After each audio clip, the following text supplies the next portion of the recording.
नमस्कार, स्वागत है आपका आपके अपने चैनल उज्जवल जीके में। मैं हूं सीमा तेजस। आज हम पढ़ने जा रहे हैं संविधान की उद्देशिका, विशेषताएं और नागरिकता। इससे संबंधित जो है पहले 50 क्वेश्चन हम देख चुके हैं। आज जो है 50 क्वेश्चन के लगभग हम और देखेंगे। महत्वपूर्ण 109 प्रश्न उत्तर लगाएंगे। तो चलिए पढ़ना शुरू करते हैं। 51वां प्रश्न, भारतीय संविधान में संघीय शब्द की जगह किस शब्द का प्रयोग किया गया है?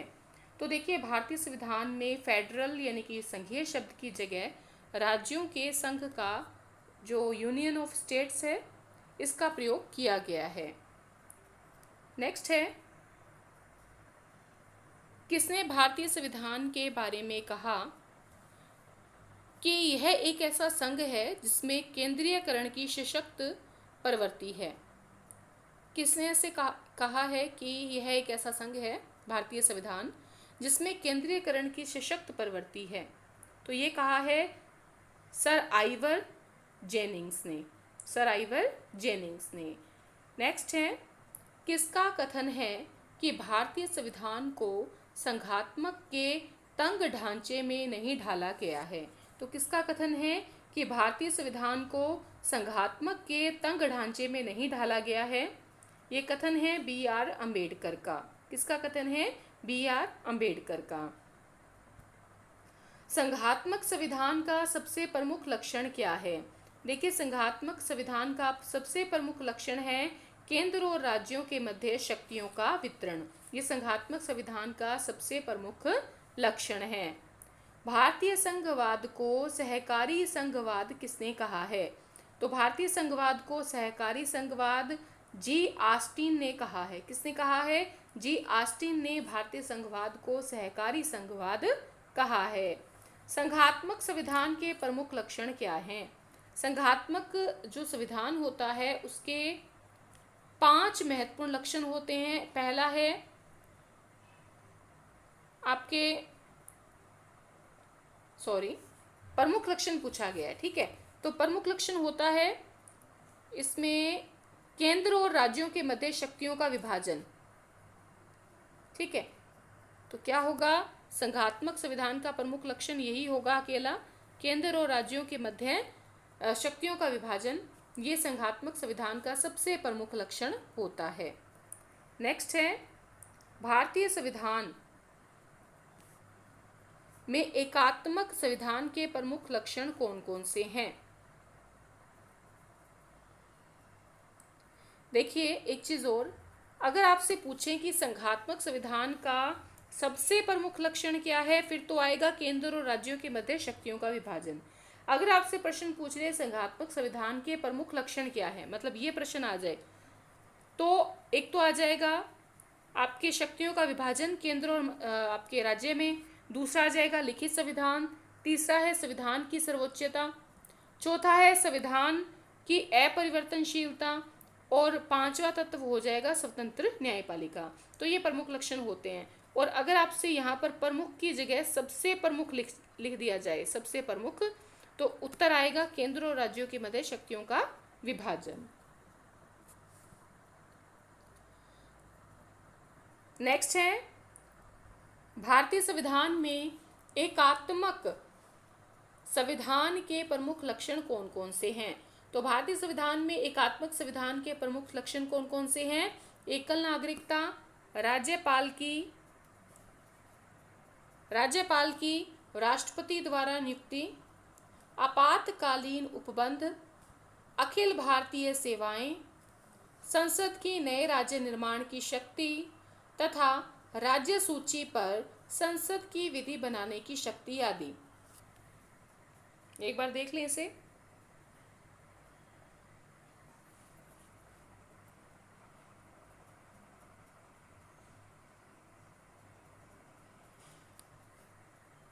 नेक्स्ट है, मूल भारतीय संविधान में मताधिकार की न्यूनतम आयु कितनी थी? तो मूल भारतीय संविधान में मताधिकार की न्यूनतम आयु 21 वर्ष रखी गई थी। किस संविधान संशोधन के द्वारा मताधिकार की न्यूनतम आयु 18 वर्ष नियत की गई? 61वें संविधान संशोधन अधिनियम 1989 द्वारा जो है न्यूनतम आयु जो है मताधिकार की 18 वर्ष नियत की गई। किन आधारों पर किसी व्यक्ति को उसके मताधिकार से वंचित किया जा सकता है? तो किन आधारों पर? एक तो है अनिवास, एक है चित्त विकृति, अपराध या भ्रष्ट अथवा अवैध आचरण के आधार पर। तो ये आधार हैं जिनके आधार पर व्यक्ति के मताधिकार का जो अधिकार है उससे वंचित किया जा सकता है। नेक्स्ट है, किस वाद में सर्वोच्च न्यायालय ने कहा कि भारतीय संविधान एक परिसंघात्मक संविधान है और परिसंघवाद संविधान का आधारभूत ढांचा है? तो किसने कहा था, किस वाद में? SR बोम्बई बनाम भारत संघ के वाद में, जो कि 1994 का वाद था।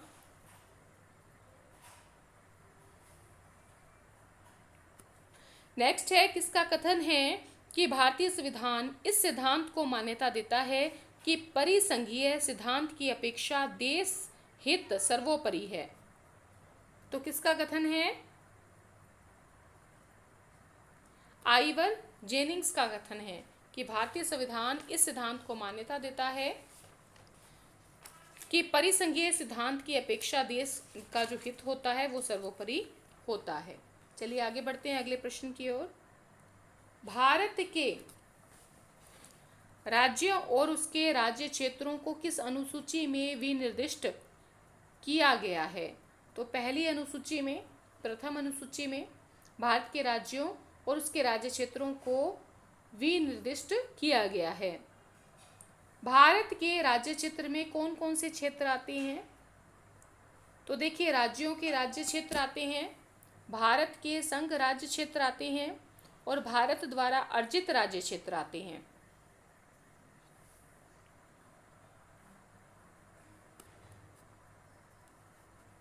नेक्स्ट है, किसी राज्य के क्षेत्र, नाम या सीमा में परिवर्तन करने वाला विधेयक किसकी सिफारिश पर संसद में प्रस्तुत किया जाता है?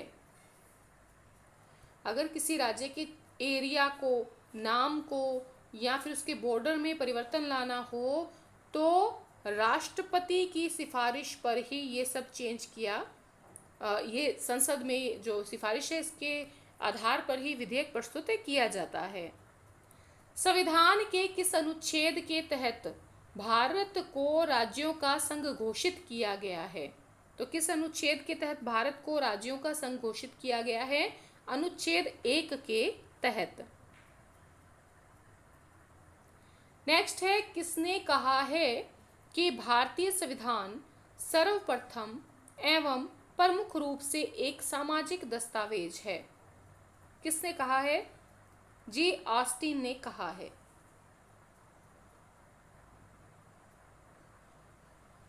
नेक्स्ट है, भारत में किसकी सर्वोच्चता स्थापित की गई है? संविधान की सर्वोच्चता स्थापित की गई है। किसी राज्य के नाम, सीमा या क्षेत्र में परिवर्तन करने वाले विधेयक को राष्ट्रपति किसकी राय के लिए प्रेषित करता है? तो संबंधित राज्य का जो विधानमंडल होता है उसकी राय के लिए प्रेषित करता है। नेक्स्ट है, संसद किसी नए राज्य के निर्माण, संघ में प्रवेश या नाम आदि में परिवर्तन किस प्रकार के बहुमत से कर सकती है? तो साधारण बहुमत से। संसद किस प्रकार किसी भारतीय भूभाग को किसी अन्य देश को सौंप सकती है? संविधान में संशोधन करके। 9वें संविधान संशोधन का संबंध किस मामले से है? बेरूबाड़ी मामले से है 9वें संविधान संशोधन का संबंध।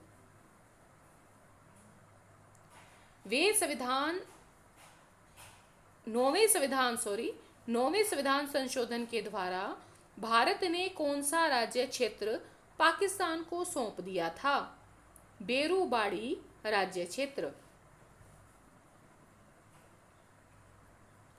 डॉक्टर राजेंद्र प्रसाद द्वारा किसकी अध्यक्षता में 4 सदस्यीय भाषीय प्रांत आयोग गठित किया गया था?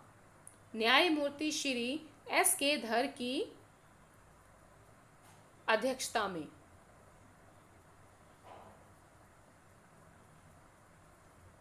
नेक्स्ट है, कांग्रेस कार्य समिति द्वारा राज्यों के पुनर्गठन पर सुझाव हेतु गठित JVP समिति ने क्या सुझाव दिए थे?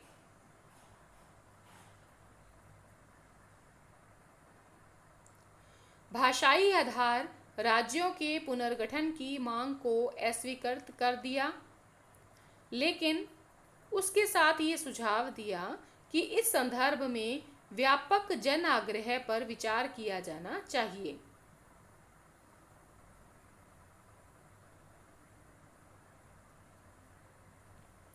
तमिल भाषियों के लिए अलग राज्य की मांग करते हुए आमरण अनशन के कारण किसकी मृत्यु हो गई थी? पोटी श्रीरामुलु की। नेक्स्ट है, भाषाई आधार पर 1 अक्टूबर 1953 को सर्वप्रथम किस राज्य का गठन किया गया? तो आंध्र प्रदेश का गठन किया गया था। नेक्स्ट है, 1953 में किसकी अध्यक्षता में राज्य पुनर्गठन आयोग गठित किया गया? तो फजल अली की जो अध्यक्षता थी, इसमें राज्य पुनर्गठन आयोग गठित किया गया। और देखिए, इसके अलग से अन्य जो सदस्य थे वो थे KM पनिक्कर और HN कुंजरू। ठीक है, तो ये तीनों ही महत्वपूर्ण व्यक्ति थे, KM पनिक्कर, HN कुंजरू और फजल अली जो थे वो अध्यक्ष थे। राज्य पुनर्गठन अधिनियम 1956 द्वारा कितने राज्यों और संघ शासित प्रदेशों का गठन किया गया? 14 तो राज्यों का गठन किया गया था क्रमशः, और 6 संघ शासित प्रदेशों का गठन किया गया था। मूल संविधान में राज्यों को कितने वर्गों में विभाजित किया गया? तो 4 वर्गों में विभाजित किया गया था, क, ख, ग, घ। 7वां संविधान संशोधन किससे संबंधित है? तो ये राज्यों के पुनर्गठन से संबंधित है 7वां संविधान संशोधन। समझौते द्वारा अर्जित फ्रांसीसी उपनिवेशों से 1962 में कौन सा संघ शासित राज्य गठित किया गया? पौंडीचेरी। गुजरात का 15वें राज्य के रूप में गठन कब तथा किससे पृथक कर किया गया था? 1960 में महाराष्ट्र से अलग करके गुजरात राज्य का जो है गठन किया गया 15वें राज्य के रूप में। भारत के 26वें राज्य के रूप में छत्तीसगढ़ का गठन कब किया गया? 1 नवंबर सन 2000 को। भारत का 27वां राज्य कौन सा है? उत्तराखंड है, और इसका गठन 9 नवंबर सन 2000 को किया गया। भारत का 28वां राज्य कौन सा है? झारखंड है, और इसका गठन 15 नवंबर सन 2000 को किया गया। वर्तमान में भारत में कुल कितने राज्य और कितने संघ शासित प्रदेश हैं? 29 राज्य हैं और 7 जो हैं वो संघ राज्य क्षेत्र हैं।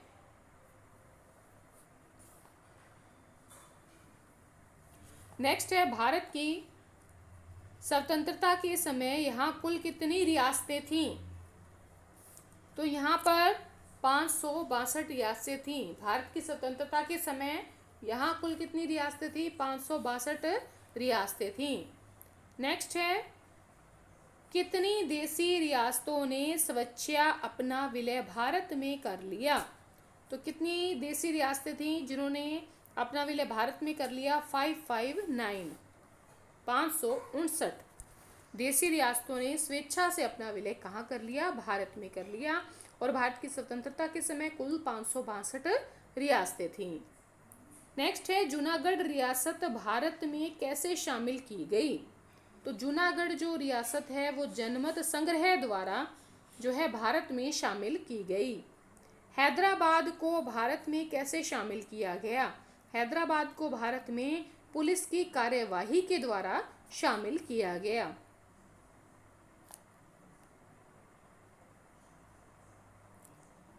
ब्रिटिश काल में सर्वप्रथम 1912 में भाषाई आधार पर किन 3 राज्यों का गठन किया गया?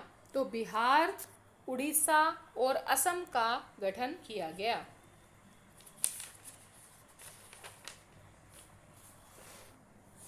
नेक्स्ट है, क्षेत्रीय परिषदों से संबंधित उपबंध का प्रावधान कहाँ किया गया है?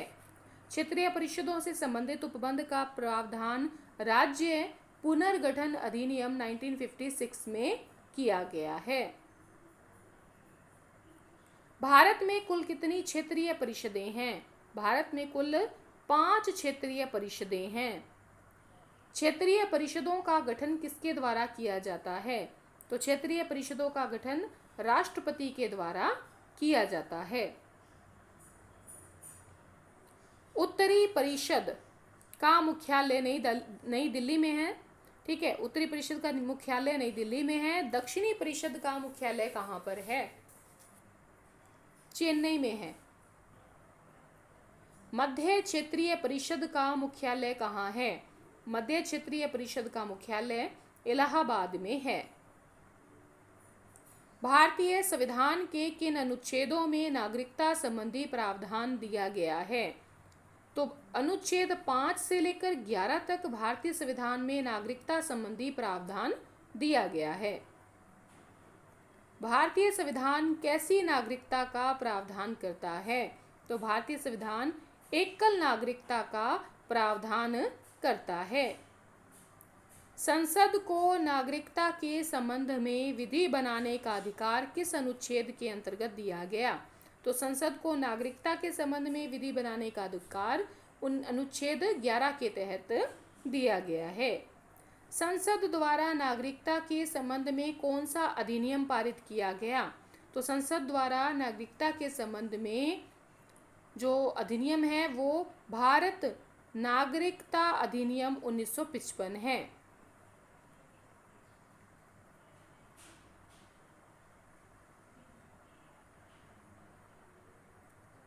भारतीय नागरिकता कितने प्रकार से प्राप्त की जा सकती है? तो भारतीय नागरिकता 5 प्रकार से प्राप्त की जा सकती है। भारतीय नागरिकता कितने प्रकारों से प्राप्त की जा सकती है? जन्म से, वंश परंपरा से, पंजीकरण से, देशीयकरण से, क्षेत्र तथा भूमि विस्तार के द्वारा। भारतीय नागरिकता का अंत किन प्रकारों से हो सकता है? तो किसी अन्य देश की नागरिकता ग्रहण करने पर, नागरिकता त्यागने पर या सरकार द्वारा वंचित किए जाने पर। लगातार कितने वर्ष तक भारत से बाहर रहने पर सरकार द्वारा नागरिकता समाप्त की जा सकती है? तो 7 वर्ष तक लगातार बाहर रहने पर भारत से बाहर रहने पर सरकार द्वारा नागरिकता समाप्त की जा सकती है। किस अनुच्छेद के अंतर्गत संविधान के आरंभ होने पर नागरिकता संबंधी प्रावधान दिया गया है? अनुच्छेद 5 में। किस अनुच्छेद में ये प्रावधान किया गया है कि किसी विदेशी राज्य की नागरिकता स्वेच्छा ग्रहण करने पर भारतीय नागरिकता स्वतः समाप्त हो जाएगी? अनुच्छेद 9 में ऐसा कहा गया है। किस समिति के सुझाव पर नागरिकता संशोधन विधेयक 2003 संसद द्वारा पारित किया गया? तो लक्ष्मीमल सिंघवी समिति के सुझाव पर। प्रवासी भारतीयों को सीमित रूप से दी जाने वाली दोहरी नागरिकता को क्या कहा जाता है? ओवरसीज सिटीजनशिप ऑफ इंडिया कहा जाता है। तो इस प्रकार से आज हमने 109 प्रश्नोत्तर देख लिए हैं और टोटल जो है हमारे 109 प्रश्न हो गए हैं। टॉपिक था हमारा उद्देशिका एवं नागरिकता। ठीक है, और इससे पहले जो है हम भारत का संवैधानिक विकास कर चुके हैं, उसके 1 लाइनर क्वेश्चन भी हम देख चुके हैं और 90 क्वेश्चन जो है हम यूट्यूब पर डाल चुके हैं 4 ऑप्शन वाले, ठीक है। तो हमारी इसी तरह से लड़ी रहेगी कि पहले हमने उद्देशिका और नागरिकता के वन लाइनर क्वेश्चन देख लिए हैं 109। अब फिर हम 4 जो ऑप्शन है उसके क्वेश्चन देखेंगे उद्देशिका और नागरिकता से संबंधित। तो आज के लिए इतना ही। वीडियो पसंद आई है तो प्लीज़ लाइक शेयर ज़रूर करें।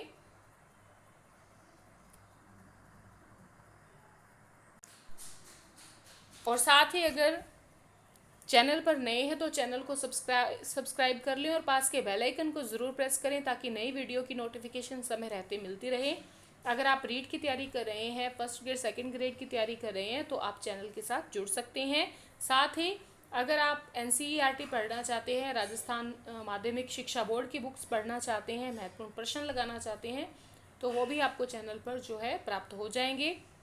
और अगर आप जो है CDP देखना चाहते हैं तो वो भी आपको यहाँ पर प्राप्त हो जाएगी। धन्यवाद। अगली वीडियो जो रहेगी हमारी मूल अधिकारों से, मूल अधिकार हम पढ़ चुके हैं, ठीक है। और जो ये लेसन है भारतीय संविधान की उद्देशिका, विशेषताएं, नागरिकता, इससे संबंधित 4 ऑप्शन भी हम जो है अगली वीडियोज़ में देखेंगे। तब तक के लिए धन्यवाद।